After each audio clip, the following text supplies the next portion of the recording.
Welcome to the Speak Like a Leader podcast with John Bates.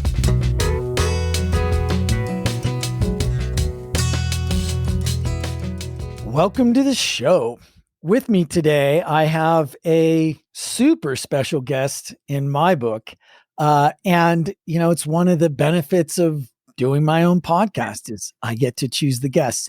And this is someone that I have known since he was born and who is one of my best friends on earth and someone who is not genetically dissimilar from me. And you're probably starting to guess, this is my brother, Mike Bates, who happens to be the CEO of HotWax Systems. And I just want to say, I take a little credit for his success.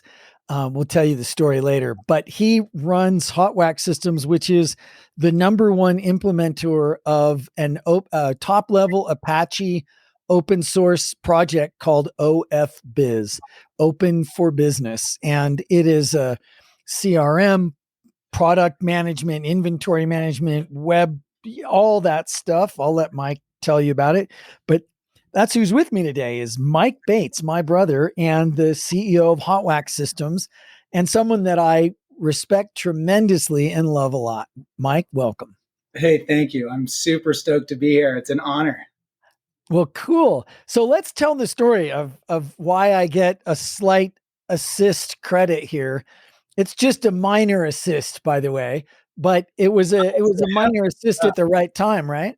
No, it was a huge shove, man. You get lots of credit. Like you were fundamentally instrumental in all that. Well, tell us. I mean, HotWax Systems has been around for, since the millennium or something, or before.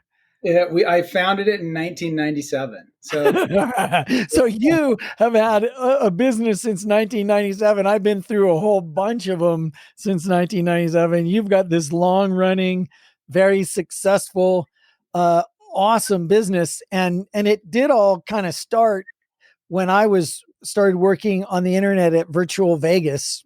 Right. Totally. And I said, Mikey, dude, come down and work with me. You got to check this internet thing out. It's going to be big. Absolutely. I was studying in Monterey at the Monterey Institute, and my summer came up. It was time to figure out what I wanted to do for the summer after my first year there. I was literally like, I was either going to go work on a fishing boat in Alaska, or I was going to go down to LA and check out this internet thing. And almost just a coin toss, but I was like, well, this way I get to hang out with Johnny and check out LA. And by the way, I remember visiting you there when I was younger a few times, and it was always this magical place where I got my first skateboard and, discovered hot chili peppers and Venice Beach and saw someone shooting up heroin in our alley and asked me what that was, and I had to figure out how to explain it to little Mikey. Oh my God, that image is seared into my brain. Yeah, but so many good things too. I mean, cruising Venice Beach and meeting Harry Perry and eating takeout and seeing what it was like for you to be 26 or whatever you were. When I was 16, or it was even earlier, probably. I think it was earlier, a little bit. Yeah. Anyway, really impactful, fun times that I remember going to visit my big brother. And so I think that's probably what tipped the scales. And I thought, well, let's go back and hang out with Johnny. And the internet thing was sort of secondary, probably. Yeah. But, then when we got there, I worked on a DVD project. And it was kind of like, well, DVDs, internet, I don't know, it could go, either method seems to make perfect sense. And I guess given the bandwidth and stuff, but that summer I learned how to, I learned the basics of like client server architecture and how to do, what a web server was and how to TP files and a little Photoshop, and I learned HTML. So when I went back up to Monterey, I actually drove up there in the night and parked in front of the house where I was renting a room. And then I climbed the back of my truck and slept. And at like, 7:30 in the morning on a Sunday, I woke up and I saw the president of the school like zipping in his little convertible BMW to go grab something at his office. Uh-huh. Guard. And so I grabbed some toothpaste and like smeared toothpaste in my mouth and climbed out of my truck and ran across the street. And I was like, Dr. Guard, it's Mike Bates. And I think I was the youngest person there. And so I kind of had some strange celebrity status. It's a small Yeah. school. Yeah. So he knew who I was. And I was like, hey, Dr. Guard, I just got back from LA and I've learned about this internet thing and the school totally needs a website. Do you think I could build the school's website? And he was like, yeah, some people have been talking about it. Go talk to this guy and that guy. So I went and found those people and we built the school's first website and created their like web services division in their IT department. And in fact, I like sat in a closet for 3 days straight and hand coded that whole website at the time. So it was pretty epic. I was there, worked so all funny. day. Everyone came back the second day, and I had been there working all night. I mean, I had like a Mr. Coffee, and that was that. And so I sat there and cranked, and they came back the third day in the morning, and they were like, "You have to go home now." I had about finished, and I went and climbed in bed and slept for like 12 hours. But yeah, that was that. And then once the site was built, it became sort of a maintenance thing where we had to coordinate with all the different graduate programs and get their, descriptive information and their whatever, all the stuff that goes with maintaining and supporting a site like that. And it was not that interesting to me to be like hustling around in a cubicle, Yeah. So I thought, once the thing was built, I decided that I would just go be a consultant on my own. And everyone at that point it was just the perfect break, Yeah. And so everyone wanted to know about what was going on with the internet. And so I charged like $50 an hour, and I went out and just started building websites for anybody who wanted them, the DoubleTree Hotel and all these random kind of corporate scenes that I was previously super unfamiliar with. Yeah. And within like, 6 months, I want to say, I was charging like $350 an hour. I remember I went to go up to Xilinx to talk with them about building some web stuff. And I went and got a new suit for my meeting. And I think the suit was more valuable than the truck I was driving up there. I'm like, suit. I mean, I'm like 22. I have a pierced tongue and blue hair. And so it was just like it was just a heyday. So, but I quickly kind of realized that I wasn't, I was getting a lot of help from a lot of really talented, smart people, and it would be a graphic designer here, and it would be a systems administrator there, and it would be a DBA here, and it was clear that I wasn't as good as any of these people at their specialties, right? I could do all these things kind of poorly, but if I could grab the people who were really good at it and bring them together and we could work as a team, it was just an obvious choice. So made some really good friends, worked with some really talented people, and started just, the business model was pretty rough and tumble. It was just like, I'm going to go charge these guys 10 grand. Like, I'll give you 2 grand if you do this, and I'll give you 2 grand if you do that. Yeah. Keep the rest or whatever, Yeah. So, in 1997, I finally worked with our dad to file a business entity and have an LLC, and sort of formalize it a bit. And from that point, we were doing all manner of kind of mostly front end web development, but we did have we built a transactional e-commerce system in the 90s, Well, I mean, and this is a lot of people who aren't familiar with that time. You couldn't just go to a web store and buy some functionality. You couldn't there wasn't an app for that. There wasn't WordPress plugins.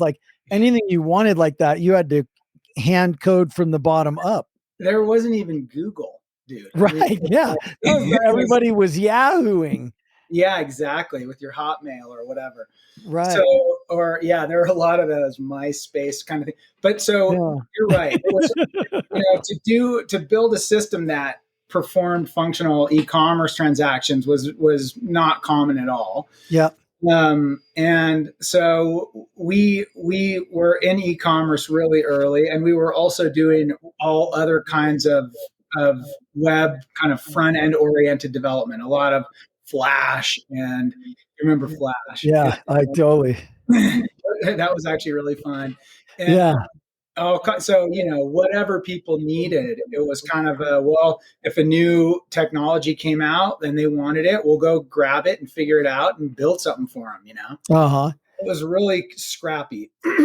um, but it was a blast. And we just, Oh yeah. It was a wild times. yeah, you would order your server from Penguin Computing or whatever, and it would show up, and then you would flash the BIOS yourself and install the OS, and then you drive up to the data center, and then you would slide it into the rack and see if you could telnet to it, and then you'd configure the HTTP directory and the whole thing. So it was really, really fun. And I learned a lot, met a lot of really good people who, some of whom I'm still in touch with and working with today. So we got it kind of up and running, and we did that more or less until about 2006, 2007. We were again trying to build another framework for e-commerce. And, the thing about e-commerce, we could talk about it more later, but it's complicated on the back end. And so at that point, especially, to find a good e-commerce system that had the back end functionality you actually need to, track an order through its various states and process payment and deal with inventory was really pretty hard. You could go to ATG and pay $1 zillion or whatever. Yeah. There were a few big IBM ones floating around, but the license fees for those cost more than it cost us to build them from scratch. So, so we were building another framework, and I've always loved open source, and that was just vital in those first days. The reason that I was able to have so much fun is because I could go grab a, Ubuntu Linux or whatever, and everything I was working with for the most part, except like Photoshop, was open source, and so. That was just baked into our ethos, kind of, was how we went at it. So in 2006, we were trying to build another framework, or we were strongly considering it. And then we found an open source framework called OFBiz.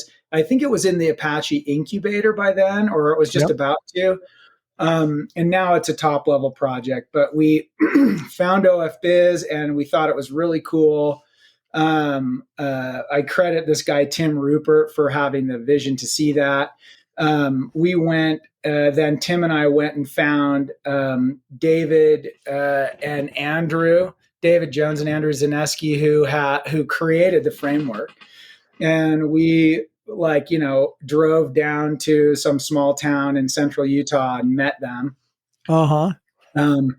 And we ended up hiring them both as our CTO and CIO for a while, and we kind of went all in on this framework. So and about that time in 2007, we were working with a group of people in India, and that's another cool thing about open source is it's just like online, and it's completely like meritocracy. So if it doesn't matter really where somebody is, if they're valuable contributors and they're communicating well, they can play ball. So we were looking at everybody that we were interacting with all over the world.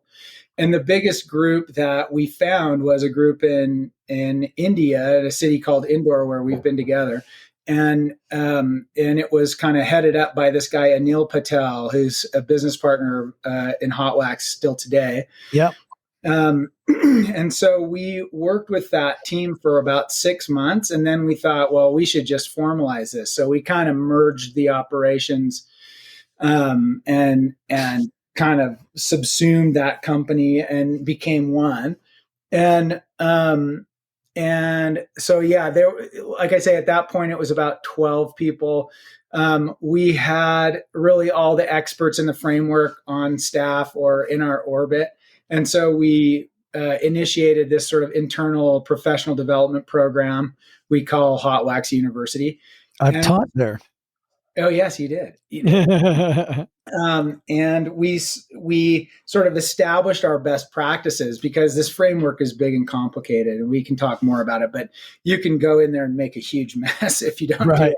Yeah. So we sort of documented our best practices and started training people. And we started hiring a lot of people right out of university with their computer science degrees, and we would train them for 6 months or a year. We still do before they're even billable. Right. That's amazing. I think that's awesome. And how many hours have you contributed to the It's in the project? it's really is like pushing 100,000. It's like probably 80, 85 or something at this point. 1,000 hours. Yeah. And that's So you've basically, contributed back to you've paid that open source early days help that you got. You've paid that forward pretty significantly. we've done our best. Yeah. It's, we call it community service day often. Yep. And we've done it kind of differently over periods of time. Sometimes we've had a team of 10 people just sitting there cranking on the open source project for no money, Yeah. just to make it better. And sometimes we've had a team of 3 people doing that. And sometimes, so, but, or for a period of time, one of my favorites was like one day a month. We at this point we'd grown the company to about 100 people, and so at one day a month we would have everyone come in on a Saturday and do a community service, and we would cook the food and make it a fun day hanging out of the office. But you'd have 50 or 80 people in there working all day, and all it was about was like squashing bugs and filing tickets and improving the open source project. And we still Right. do that really actively. So Yeah. the community angle on open source, and Apache is just all about community. Their Yeah. tagline is community over code, Yeah. and I'm a total believer. It's all about the community interacting and cooperating that makes these things better. So we've tried to do our part, especially with OFBiz, but across a few other projects as well.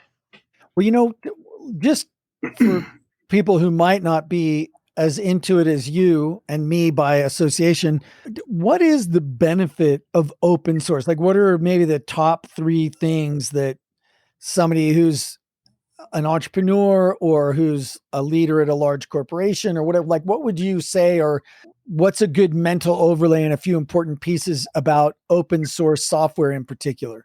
Yeah, sure. Well, so a couple of things jump to mind, and um, the first is that it makes me think of blockchain. You know how Right. blockchain is sort of secure because it's transparent. So Right. you have ledgers everywhere, and nobody can fake the ledger because they're distributed everywhere, and everyone can see everything, right? Yeah. And open source is the same. It's in the sense that, hey, the code base is freely available. Everyone can go look at it. If there's an issue, there's no problem. You can get your hands on it and fix it or see it or look for it. So there's no real way to, sneak something screwy in there and then have it last. Now, Right. sometimes there are mistakes, Right. log4j, but you Ouch. know, you can't purposefully screw it up and then keep it secret, because everyone else can see it. So it's that transparency that makes it more secure and just generally better because it's open to everyone who wants to see it and contribute to it. The other thing is that the profit motive is like put in the back seat. Like you have to kind of think about what you want to do to make money with it, but you ultimately it requires at least some bit of like labor of love if you want to deal with it. Right. And so it's a little bit different from building something all proprietary in the back room and nobody can see it, and it's like there's it's not like a conflict of interest, but maybe it is. But it's like, and by the way, we've built proprietary stuff too. So I'm not like a fanatic. But the cool thing about open source is that it's there for everyone to kind of see and share. And Right. really back to Apache's thing, community over code. Some new person from, Germany or whatever can come into the project and start going through it and find something wrong with it and fix it. Yeah. There's just no secret. Yeah. So I think Well, that's what it's about. and Yeah. with open source, if you've got an open source solution, then you're not stuck with one vendor, right? Like if the people doing your stuff aren't doing it great, there's other people who know how to do it, and it's obvious and it's open and it's Yeah, not locked in the back room and only available from one person. absolutely. Yeah. The vendor lock situation is a really important point because Yeah. if you have a proprietary framework like that, then even if you have a universe of service providers around it and certified partners and whatever, Yeah. you're still locked to that one company. Yeah. So at some point, one company can make or break it. Whereas here, yeah, everybody can grab the code, anybody can service it or build on it or do whatever. So that flexibility and freedom is I think is great for businesses, and Yeah. I think that's been pretty clearly established now. So yeah, Yeah. I think that's a big one, the lack of a vendor lock for sure. So what comes to your mind if I can switch us over to like some other stuff from your business and entrepreneurial past?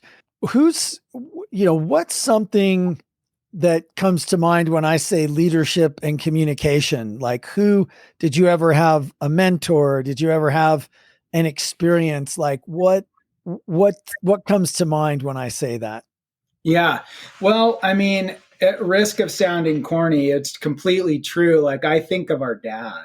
Yeah, yeah. And he has been on the podcast. If you want to hear him yourself, you can go search for John F. Bates on at speaklikealeader.show, and you can make up your own mind. But I think, yeah, I would not dispute you in the least, Mike. Yeah. Well, and especially in those early days when it was, time to file the business entity, he was completely helpful. And then it was kind of like, now what? And I mean, I can't tell you how many times I called him. Like, Yeah. I don't how much like free legal and tax advice he gave me, and how much like just moral support Yeah. he gave me. And I can remember like he was busy at the time. He was in his office Oh, yeah. cranking. And when I would call, like I would call him in the middle of the day, and he would pick up the phone and I'd be like, "Hey dad, I got a quick question. Do you have a second?" And he would say like, "Always for you, son. Hold on a Yeah. minute." He'd go like clear out the office and close the door. And then he's like, "What's going on?" And it could Uh-huh. just like, "Oh, I just wrote this guy a check who's a contractor and I'm not sure how the taxes work," or something, Yeah. Right. just basic. And he would the door, clear out the office and sit there and talk to me about it until I understood it. Yeah. And with all of our contract, whether it's like with clients or employment agreements or anything, he was there to like work those through with me. I mean, like a master class from an attorney, like until he was comfortable that his pupil understood. And he was Yeah. super committed. And on that line, he was always like, "Look, a good agreement is an agreement that's good for both parties. Yes. And that's Yeah. like, so that's the kernel of leadership in my mind, Yeah. is that it's certainly not about tricking anybody, or it's certainly not about getting over on anybody. It's quite to the contrary, about creating a space that's good for all parties involved. Yeah. Everyone has to want to be there. Everyone has to have a clear picture of the benefit that they get from being there for themselves, and a feeling of benefiting the group. So yeah, he just kind of taught me that from the beginning, as he helped me kind of cobble together my understanding of what it even meant to start a company and run it. Yeah.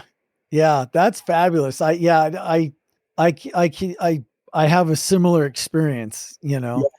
how it was really, it has been and still is really nice to have, what some people have told me is the best. He told me he's the best contract attorney in Utah. He's Yeah. retired now, but No, I wouldn't doubt it. I mean, I've mm, gone through so many contracts with him. yeah, And yeah, he's like such a badass.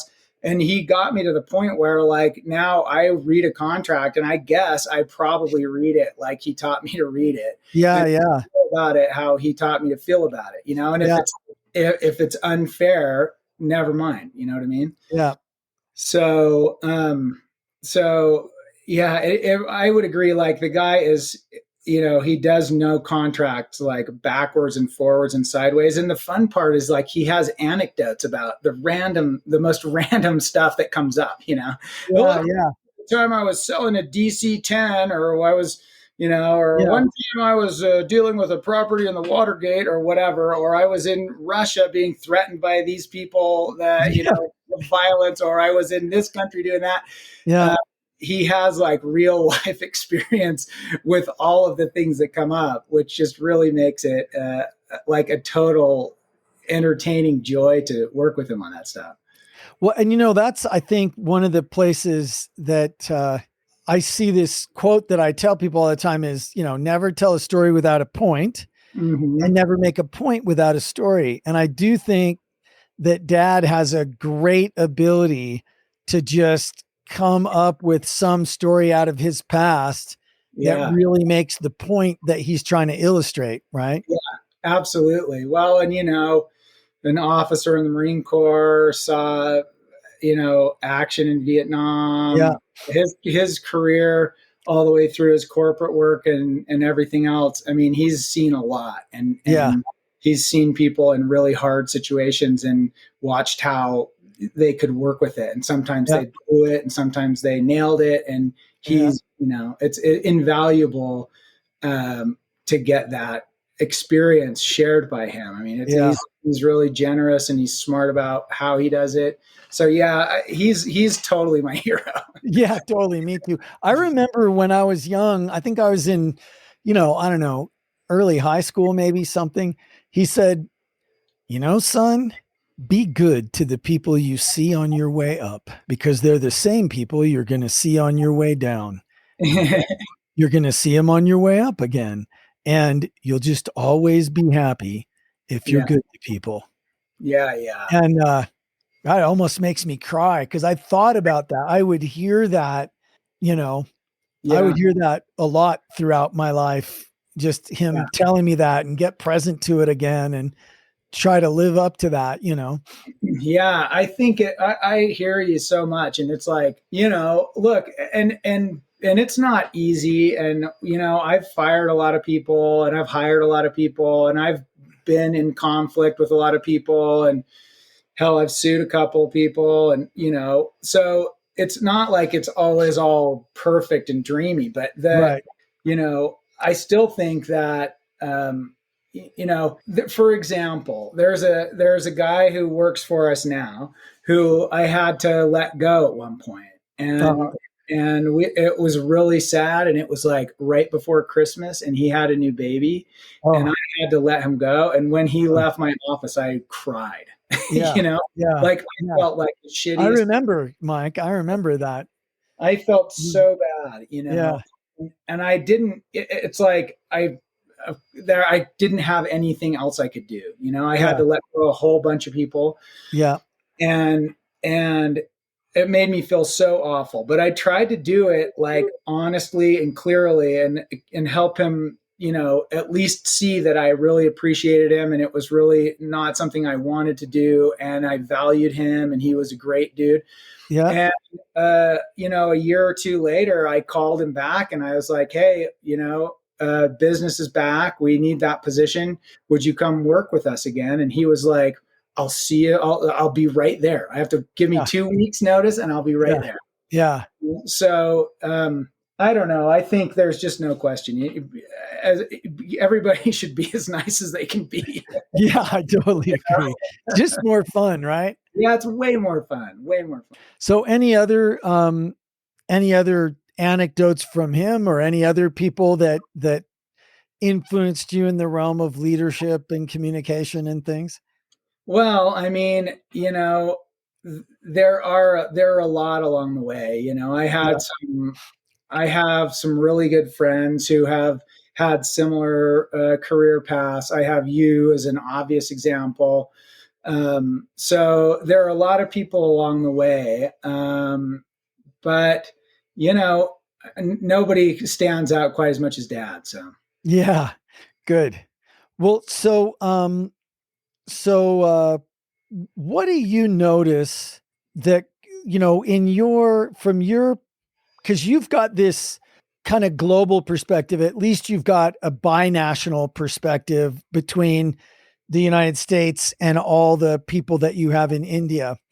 Um, what are some of the little things that you've noticed? Because like you've been working in this distributed virtual world since freaking almost day one of Yeah. your career. You've got an enormous number of people now in India. You've got other people in Italy and other places in the world. What are some of the things? Is there any things that you think that you've figured out just because you had to and you've been doing this for so long that might be useful to people that are listening that have come into this in the last 2 years? Um, the from a global perspective, I was really lucky to go to that school in Monterey. It was like a third of the student body was from other countries. Everybody who went there had to have a foreign language. And of course, our mother is from Germany, Yep. came here when she was 19 or whatever. So we traveled a lot as kids. I Yep. kind of had a head start in terms of a global perspective. It just seemed like the natural perspective. Yeah. Um, and so, and then I kind of came out of school with a degree that was, I mean, I was trying to go there to study about how to do international business. Right. And I mean, it's so, the Monterey Institute of International Studies, and you got your MBA there in international business, right? yeah, that's right. And my undergrad in like foreign policy. Uh huh. So, Okay. so I like that stuff. And it was a real treat. I mean, it was like a dream come true, really, to be able to go out and start doing it. Yeah. And I worked with some other folks like in Eastern Europe and South America and stuff along the way. But where it really all came together was with regard to this Indian office that we've set up and grown. Uh huh. And, I talk about those. I use the cave metaphor, and like how many times did we hit our heads, in that cave before Right. we finally figured out how it was laid out, and Yeah. many, how many nights at 3 a.m. was I working at my dining room table while my family was asleep, and I was like on a long phone call with someone in France and someone in India or whatever, Right.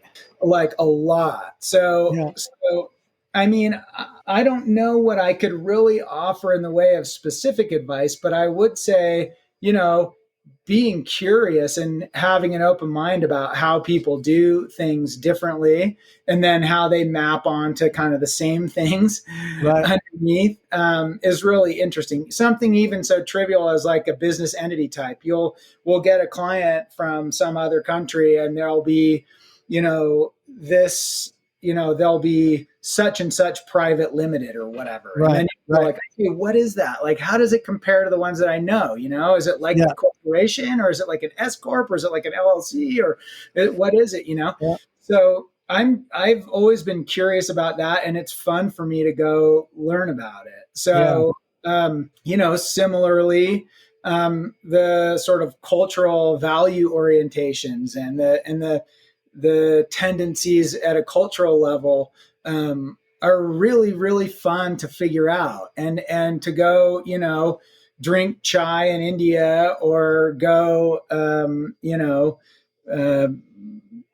do your thing wherever to try to get yourself kind of immersed and participating in those other cultures makes it really a lot less scary than I think it might be for people. Yeah. I know people sometimes are intimidated and scared about that, but if it's more of like an adventure, you want to go check it out, and it's like, oh yeah, what do we do now? We stop everything and go get a chai. Like, oh cool, let's go.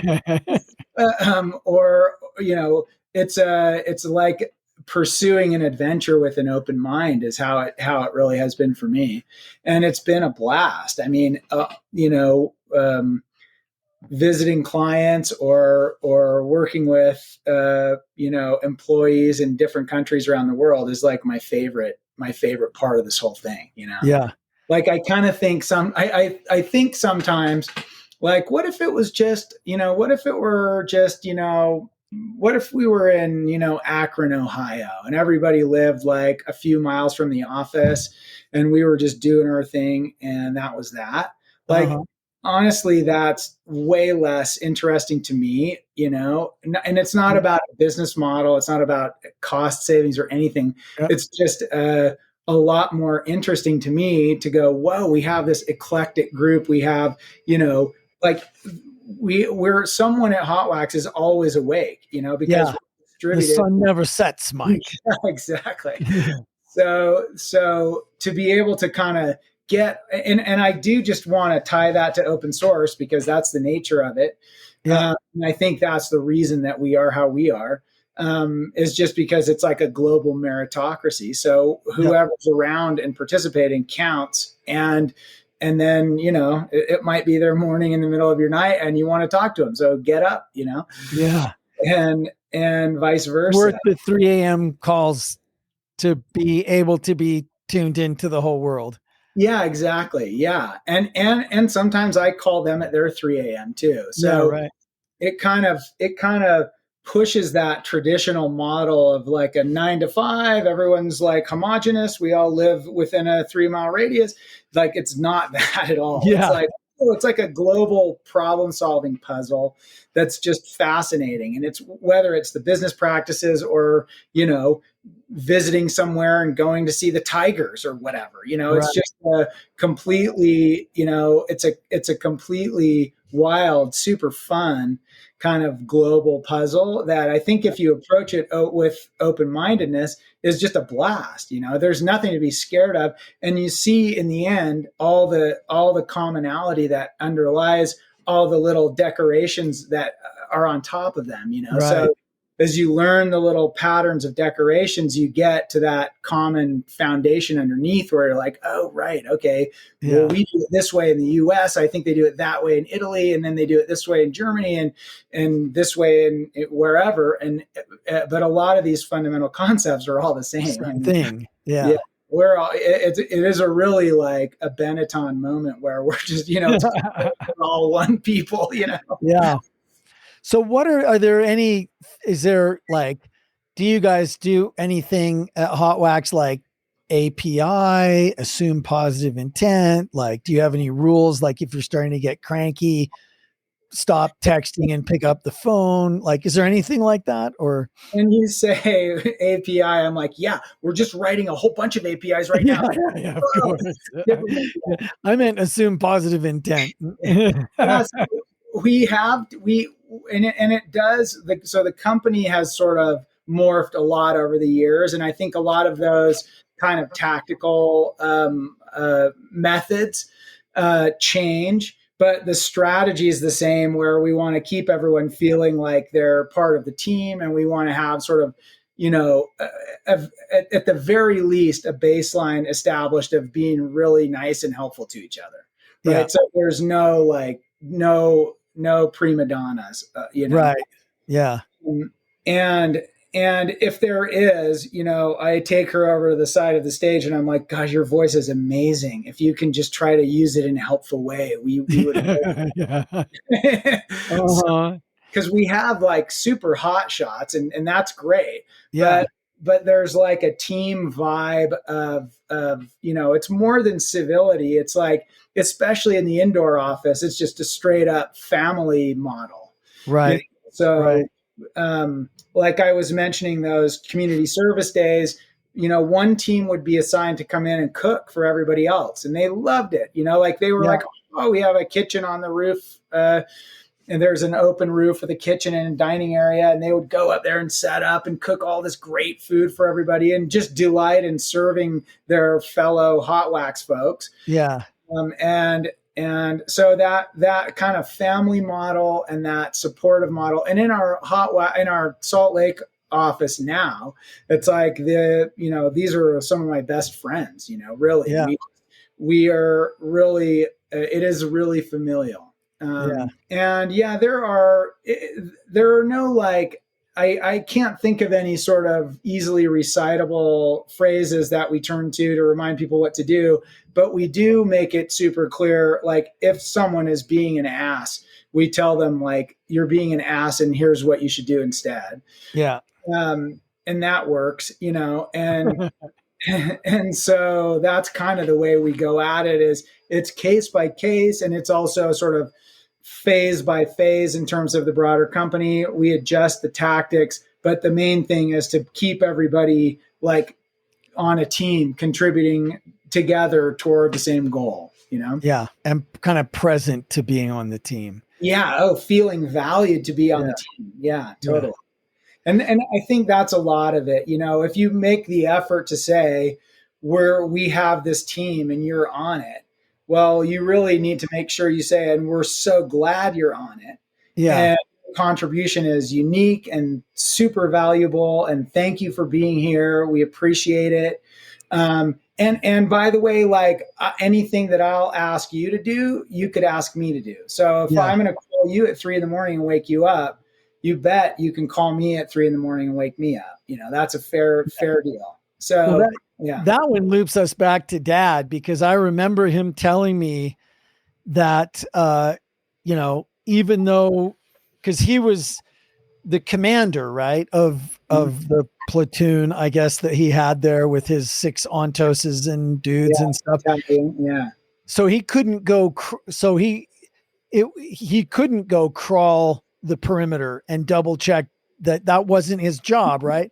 But he said, I made really darn sure that I never ever asked any of my men to do anything that I wasn't willing to do myself. Yeah, totally. And I thought that always really stuck with me too.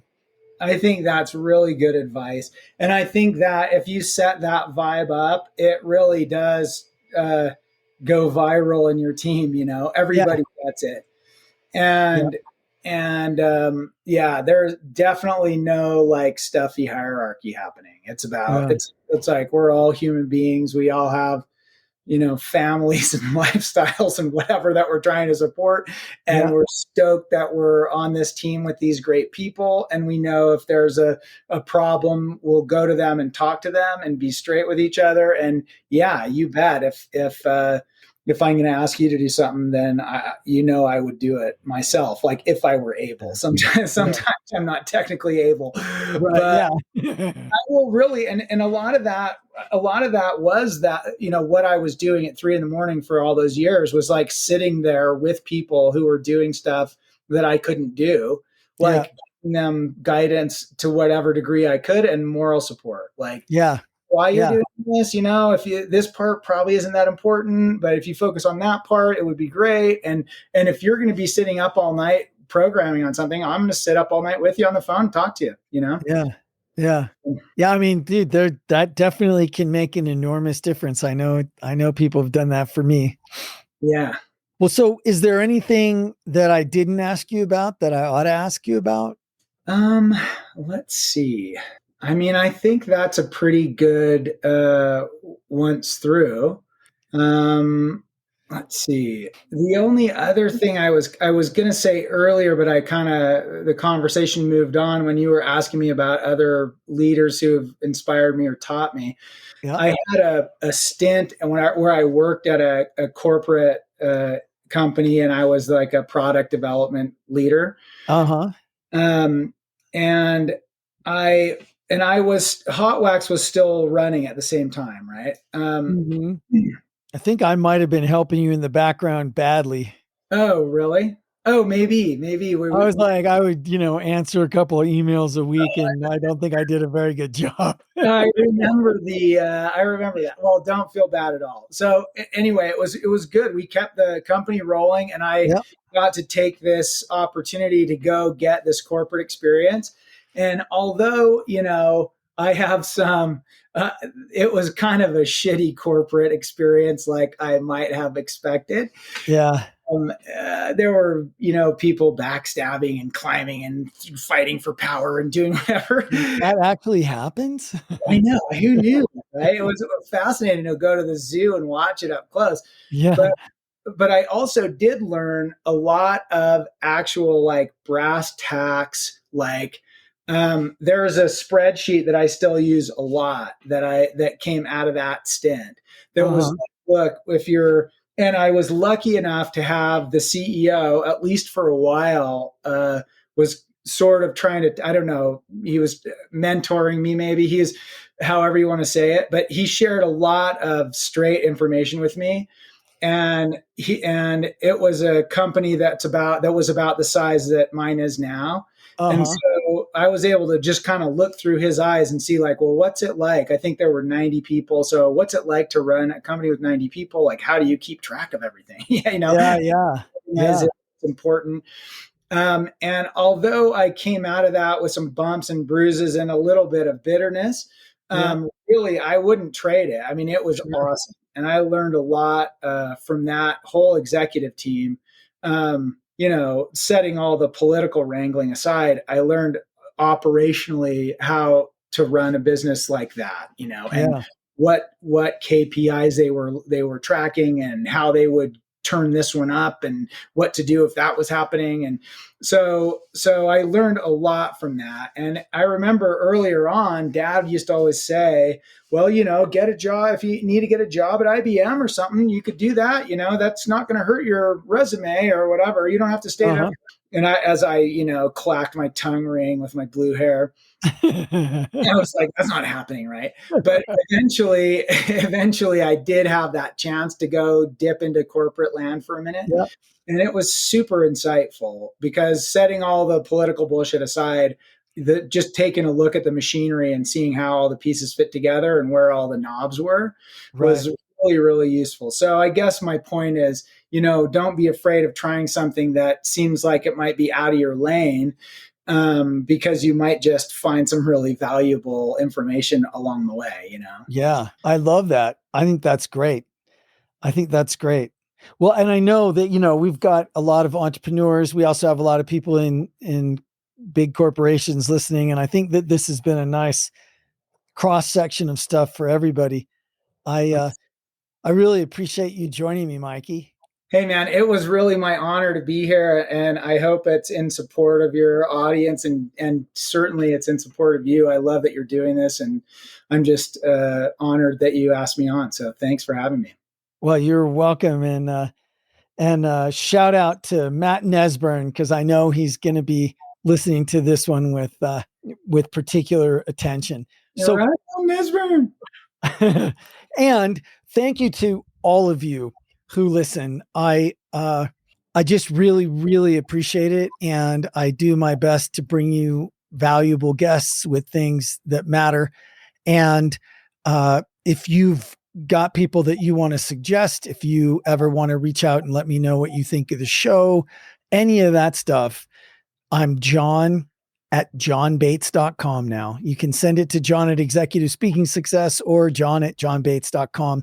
I'd love to hear your thoughts, your feedback, anything you don't like, anything you do like. And again, Mike Bates, good job, buddy. Like, that must have been 1994 or 1995 when you came down with hair down to your back and rocked out with me in Santa Monica there. And then look what you did. I'm really proud of you. Well, thanks, man. That means a lot to me. And I mentioned earlier, your role was just instrumental. So I feel just kind of lucky, but thanks. Yeah, well, I think we both are. Right on. All right. And thank you for joining us. We appreciate having you here on speaklikealeader.show, and I will see you next time. Thank you for joining the Speak Like a Leader podcast. Go be awesome.